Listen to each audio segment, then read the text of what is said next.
భక్తి పరమాత్ముని మీద అమితంగా ఎక్కువగా ఉన్నటువంటి ప్రేమనే భక్తి అని పేరు పెట్టినాడు. ఆ ప్రేమ పరమాత్ముని మీద ఉంటే భక్తి అనిపిస్తుంది.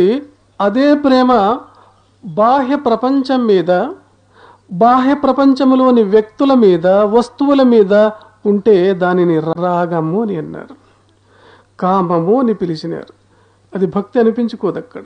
అందువల్ల బాహ్య ప్రపంచములో ఉన్నటువంటి వస్తువులపైన, వ్యక్తులపైన ఉన్న ప్రేమను మరల్చుకొని పరమాత్మని మీద అదే ప్రేమను మేము పెంపొందింపజేసుకుంటే అది భక్తి అని అనిపించుకుంటుంది.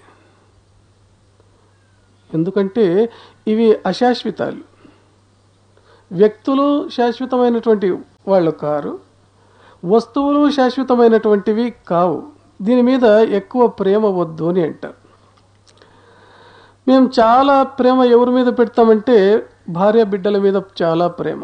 అనుభవకులు ఏమంటారంటే ఇది శాశ్వతమైన ప్రేమ కాదు నాయన, ఆలు పిల్లల మోహంబు ఎంత వరకు తెస్తే తినే వరకు, సచ్చిన వెనక గుంతకాడ వచ్చే వరకు, మన్ను ముచ్చే వరకు అని అంటాడు. స్వామి చెప్తాడు, ఆలు పిల్లల మోహంబు ఎంత వరకు తెస్తే తినే వరకు, సచ్చిన వెనక గుంతకాడ వచ్చే వరకు, మన్ను ముచ్చే వరకు.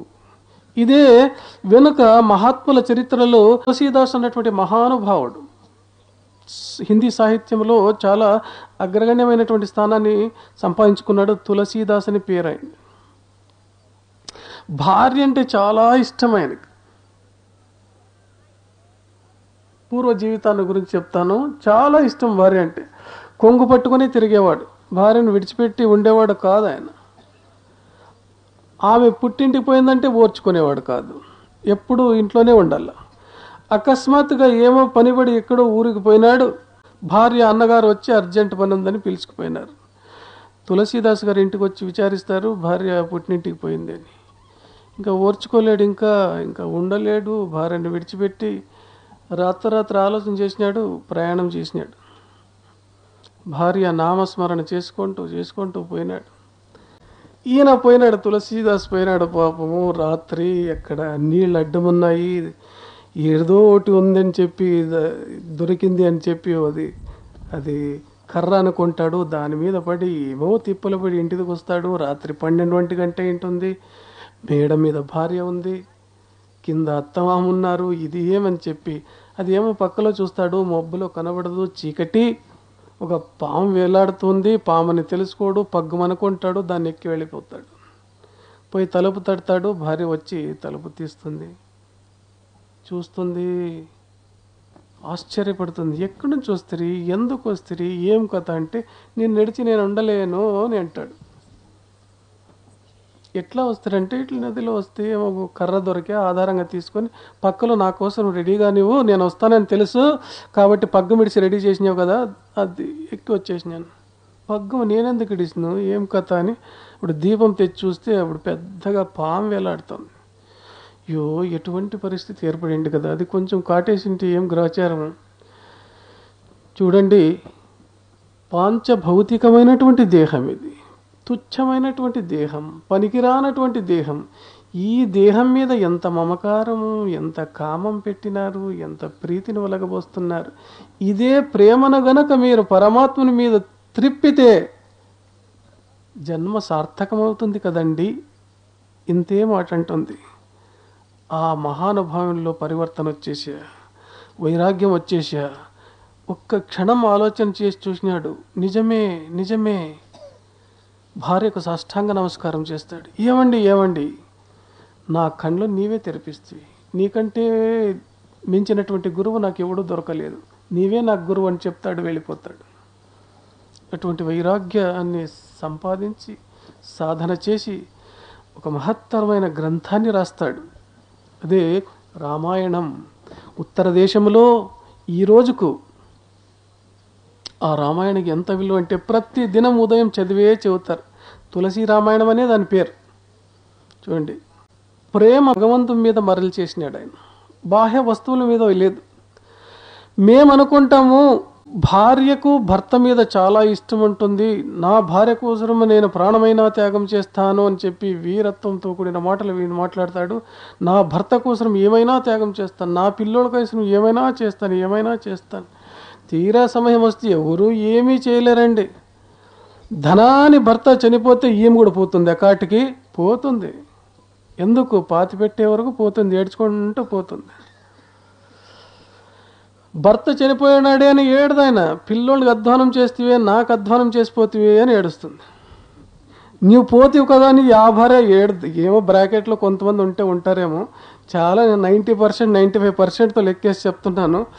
భర్త ఆ శవం ముందు కూర్చొని ఏడుస్తుంటుంది. ఏమని చెప్పి, ఎటువంటి వాళ్ళు, ఎటువంటి పుణ్యాత్ములు మీరు పోతిరు కదా అనండి. నన్ను అన్యాయం చేసిపోతివి, నా పిల్లోళ్ళని అన్యాయం చేసిపోతివి, ఏ డైలాగ్సే ఉంటాయి.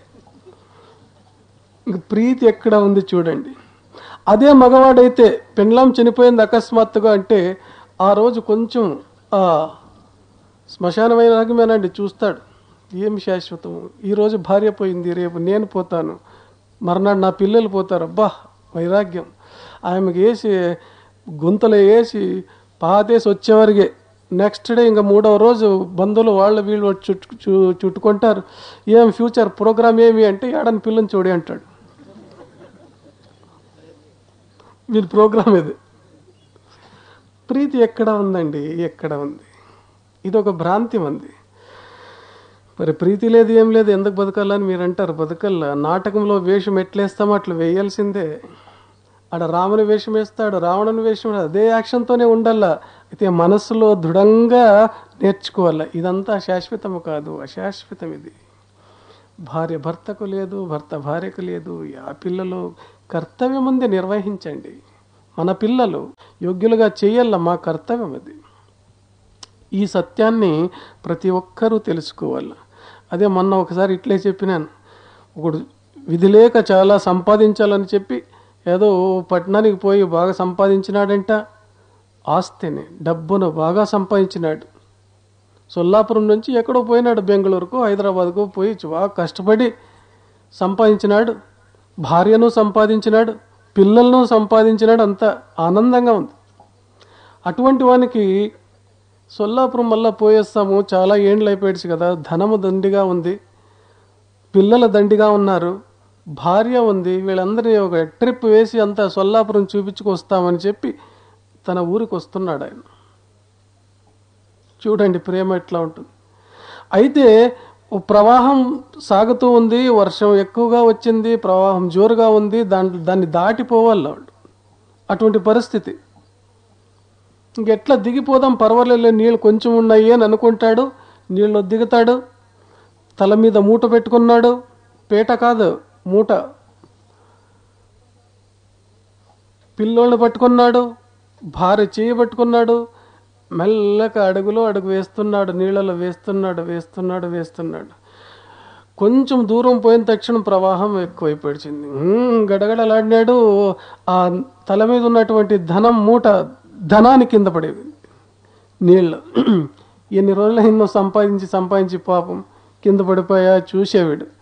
అయ్యయ్యో పోయా అని అనుకోనే మళ్ళా తెలివి తెచ్చుకొని, పోతే పోనిలే, నేనున్నానుగా సంపాదించేవాడు, అది పోతే ఏమి, పోతే పోని అని. ఇంకా 3 పిల్లలు ఉండరు, భార్య ఉంది.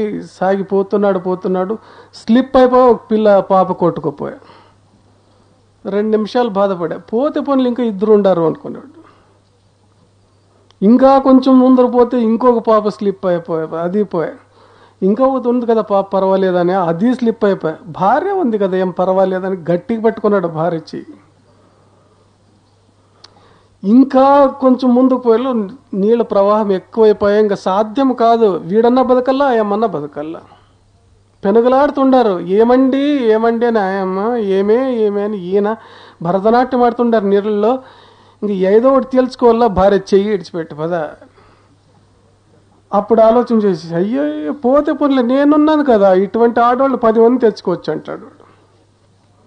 ప్రేమ ఎక్కడ ఉంది చూడండి, ఎక్కడ ఉందా ప్రేమ? ఉన్నట్లు కనబడుతుంది. కాబట్టి బాహ్య వస్తువుల మీద, వ్యక్తుల మీద ప్రేమను తగ్గించుకుంటూ పరమాత్ముని మీద, ఏనాటికైనా దైవమే మన జన్మ హక్కురా, మహాత్ముల వాక్యం ఇది. మా జన్మ హక్కు ఏది అంటే దైవమే. ఆ దైవం మీద, ఆ పరమాత్ముని మీద ప్రీతిని, మమకారాన్ని, ఇష్టమును పెంపొందించుకుంటూ పోవాలి. ఇది ఒక రోజులో కాదు, ఇది అలవాటు చేసుకోవాలి. ఇది